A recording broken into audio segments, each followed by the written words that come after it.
नहमदु व नुसल्ली अला रसूलिहिल करीम अम्मा बाद फ़अऊज़ु बिल्लाहि मिनश शैतानिर रजीम बिस्मिल्लाहिर रहमानिर रहीम वक़ुल जाअल हक़्क़ु व ज़हक़ल बातिल इन्नल बातिला काना ज़हूक़ा। अस्सलातु वस्सलामु अलैका या रसूल अल्लाह। देखिए, इस पत्रकार परिषद का मकसद, ये पत्रकार परिषद जो है दारुल उलूम रज़ाए मुस्तफ़ा व इमाम अहमद रज़ा फ़ाउंडेशन की जानिब से बुलाई गई है। इसका मकसद व मंशा ये है कि नाम निहाद ढोंगी पाखंडी रामगिरी ने कुछ रोज़ कबल इस्लाम और पैगंबर इस्लाम के ख़िलाफ़ और माँ आयशा सिद्दीक़ा रज़ियल्लाहु तआला अन्हा के ख़िलाफ़ जो गुस्ताखी की है, उसके हवाले से अब तक उस पर कोई कार्रवाई नहीं की गई, ना ही उसे गिरफ़्तार किया गया है। तो इसी मुतालबे को आपके ज़रिए से, प्रेस के ज़रिए से हम शासन और प्रशासन तक पहुंचाना चाहते हैं कि एफ़आईआर दर्ज करने के बावजूद भी उसे गिरफ़्तार अभी तक क्यों नहीं किया जा रहा है। क्या मजबूरियां हैं आपकी, हम नहीं समझ पा रहे हैं। एक तरफ तो मुफ्ती सलमान अज़हरी साहब को सिर्फ़ एक शेर के कह देने पर गिरफ़्तार कर लिया जाता है और महीनों कैदोबंद की सऊबतें उन्हें झेलनी पड़ती है, और अब तक किसी किस्म की कोई जो है आरामदेह खबर नहीं आ रही है और ना ही बेल के हवाले से। लिहाजा हम ये समझते हैं कि मुसलमानों पर ये सरासर जुल्म और ज़्यादती है।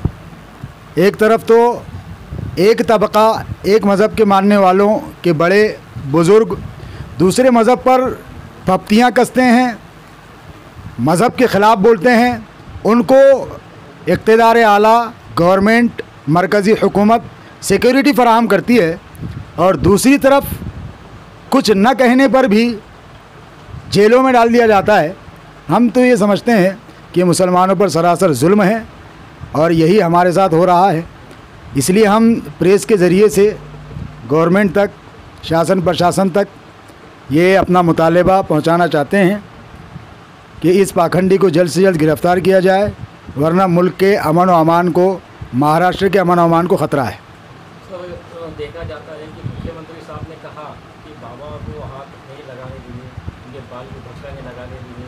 मुख्यमंत्री तो सभी समाज का होता है, एक समाज का होता है, ऐसा पक्ष लेकर ऐसा क्यों कहा? इसीलिए तो हम कह रहे हैं कि ये जो मरकज़ी हुकूमत जो है, बीजेपी हो या नाम नेहाद शिवसेना, इन लोगों का मकसद व मंशा यही है और इनकी पॉलिसी यही है कि एक धर्म को दबाया जाए, एक धर्म के मानने वालों को दबाकर दूसरे धर्म के लोगों को खुश किया जाए। ये इनकी पॉलिसी के अंदर शामिल है।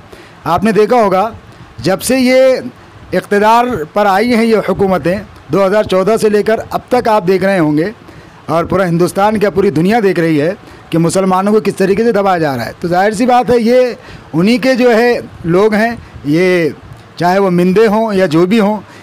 इसका तो काम ये है, इसने कानून की किताब पर हाथ रख कर के शपथ ली। ये पूरे महाराष्ट्र की आवाम का जो है ये लीडर था, लेकिन इसने जो है एक तरफ़ा यानी दोहरी पॉलिसी ये कर रहे हैं। अपने जो है उन लोगों को खुश करने के लिए ये मुसलमानों को दबाने की कोशिश कर रहे हैं, तो और अपनी कोशिश में किसी हद तक ये कामयाब भी होते नज़र आ रहे हैं और प्रशासन भी इनका साथ देता नज़र आ रहा है। तो ये हमारे लिए बड़े अफसोस की बात है कि ऐसा शख्स इक़्तिदार आला बना बैठा है जो कि एक पाखंडी का सपोर्ट कर रहा है, और इस किस्म की जो है धमकियाँ, हम तो इसे धमकी कहेंगे, हम तो इसे अपने लिए चैलेंज समझेंगे कि उसने कहा कि हम बाल को भी धक्का नहीं लगने देंगे। तो ये क्या तुम हमें इश्तियाल दिलाना चाहते हो? लेकिन हम कह देते हैं कि हम कानून के दायरे में रहते हुए जो करना है वो करेंगे। इस पाखंडी को गिरफ़्तार नहीं किया गया तो हम धरना आंदोलन करेंगे, हम जेल भरो आंदोलन करेंगे, हम कुपोषण पर बैठेंगे, हम कोर्ट का दरवाज़ा खटखटाएंगे। जुमा तक के लिए हम वक्त दे रहे हैं कि जुमा तक इसे गिरफ़्तार किया जाए। अगर जुमा तक गिरफ़्तार नहीं किया गया तो फिर आंदोलन का ये सिलसिला ये कभी थमने वाला नहीं है, ये हमेशा चलता रहेगा। हम जानते हैं हम किस तरीके से लोगों को हम खामोश बिठाते आ रहे हैं। इसने कोई छोटी गलती नहीं की, इस पाखंडी ने, इसने पैगंबर इस्लाम के ख़िलाफ़ जो अभद्र कलमे का, अभी मैंने उसका जो है एक इंटरव्यू देखा, लोकमत टाइम्स का एक रिपोर्टर उसका इंटरव्यू ले रहा है, तो इंटरव्यू में लोकमत टाइम्स का रिपोर्टर उससे पूछता है कि आपके प्रवचन के अंदर आपको संताप था, बांग्लादेशी हिंदुओं की फ़िक्र आपको थी, आप उसकी फ़िक्र को लेते हुए प्रॉफिट मोहम्मद सल्लल्लाहु अलैहि वसल्लम का तज़किरा आपने क्यों किया? तो ये कहने लगा कि प्रॉफिट मोहम्मद सल्लल्लाहु ताला अलैहि वसल्लम ने जो शादी की, जो निकाह किया, उस पर मुझको आपत्ति है, ये गलत है। और इस बात को लेकर उनके चरित्र पर इसने उंगली उठाने की कोशिश की और ये कहा कि ये मेरे नज़दीक गलत है, इसलिए मैंने कहा, और ये कहा कि मुसलमानों के ग्रंथों में लिखी हुई बात है और शासन इस पर खामोश है, प्रशासन इस पर खामोश है। हम ये कहना चाहते हैं कि अगर इसी तरह से खुली छूट, खुली आज़ादी दी जाए सबको कि वो दूसरे धर्म की वो बात जो उसे पसंद नहीं है अगर वो बोलने लग जाए तो हिंदुस्तान से अमन अमान उठ जाएगा, हिंदुस्तान कहाँ का कहाँ चला जाएगा। अगर हमें इजाज़त दी जाए तो फिर हम भी भगवत गीता पढ़ के सुनाएंगे, फिर हम भी रामायण पढ़ के सुनाएंगे, फिर हम भी वेद पढ़ के सुनाएंगे और बताएंगे फिर उसके अंदर जो हमें नापसंद है कि किसने क्या किया। जिस बात को लेकर के इसने पैगंबर मोहम्मद के चरित्र पर उंगली उठाई है, अरे वही बात है रामायण में लिखी हुई है, वही बात वेदों में है, वही बात भगवत गीता में है। तो अगर हम वो पढ़ करके सुनाएं तो हम पर शासन प्रशासन जो है फ़ौरन एक्शन लेगा। क्यों? क्योंकि इन्हें मुसलमानों को दबाना है और एक तबके को खुश करना है और हम इसमें उन्हें कामयाब नहीं होने देंगे।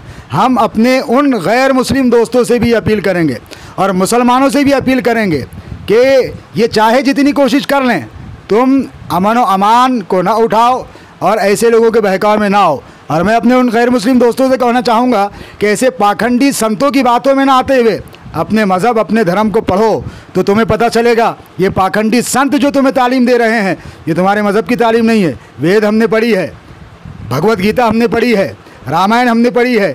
जो तुम्हारे संत ये तालीम तुम्हें दे रहे हैं ये तालीम उसमें मौजूद नहीं है। ये वही ढोंगी संत है 2017-18 के अंदर ये प्रॉफिट मोहम्मद सल्लल्लाहु अलैहि वसल्लम की तारीफ़ करते थकता नहीं था।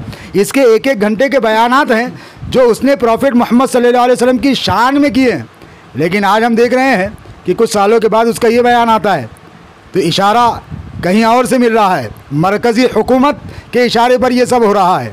लिहाजा हम प्रशासन से पुरज़ोर अपील करते हैं कि इस नाम नेहाद पाखंडी संत को जल्द से जल्द गिरफ़्तार किया जाए, कैफ़र किरदार तक पहुंचाया जाए, वरना आंदोलन होंगे, धरने होंगे कानून के दायरे में रहते हुए और कोर्ट का दरवाज़ा भी हम खटखटाएंगे, जेल भरो आंदोलन भी होगा इंशाअल्लाह तबारक व तआला। सर ये बार बार हादसे होते हैं, मुसलमानों के खिलाफ बोलते हैं, नबी के खिलाफ बोलते हैं, तो इसके लिए क्या एक बिल बनना चाहिए केंद्र सरकार की ओर से, आपको क्या कहना चाहिए? देखिए, इस पर एक बिल जो है पेश किया गया था, इससे पहले भी महाराष्ट्र गवर्नमेंट के सामने भी बिल पेश किया गया था और दीगर जो है प्रांतों में भी बिल पेश किया गया था, लेकिन अब तक उस बिल पर भी कोई कार्रवाई नहीं की गई है, उस बिल को आगे नहीं बढ़ाया गया है। जबकि बिल बनना चाहिए। हम तो कहते हैं कि बार बार इस्लाम और पैगंबर इस्लाम के ख़िलाफ़ जो बकवासें बकते हैं, ये भी हमारा मुतालिबा है कि इस पर जो है सख्त कलम इस पर जो है आनी चाहिए, सख्त कानून इस पर बनना चाहिए। अभी इस पर जो कानून बना हुआ है वो भी ऐसा है, बेलेबल ऑफेंस है, आदमी बोलता है और फिर दूसरे ही दिन उसकी ज़मानत हो जाती है। तो हम ये भी मुतालिबा करते हैं कि ऐसे लोगों पर जो किसी धर्म गुरु के ख़िलाफ़, किसी आदर्श शख्सियात के ख़िलाफ़ या किसी धर्म के ख़िलाफ़ या किसी धार्मिक किताब के ख़िलाफ़ अगर कोई इस तरीके के अल्फाज इस्तेमाल करता है तो उसे गैर ज़मानती कलम के तहत गिरफ़्तार करना चाहिए, ताकि दूसरी मर्तबा दूसरी बार ऐसा करने के लिए कोई 10 बार सोचे। मेरा नाम सैयद बाबर अली कादरी रज़वी, सदर इमाम अहमद रज़ा फाउंडेशन औरंगाबाद। मेरे साथ दारुल उलूम रज़ाए मुस्तफ़ा के सदर मुफ्ती अंसार मिसबाही साहब जो मेरे बगल में मौजूद हैं, और हाफिज़ व कारी ज़ुल्क़रनैन साहब और हाफिज़ सैयद मुनव्वर अली साहब, हज़रत मौलाना मोहम्मद शोएब रज़ा सिराजी साहब और मौलवी मोहम्मद गुलखान रज़वी साहब, मौलवी जावेद रज़ी साहब, ये सब मौजूद हैं।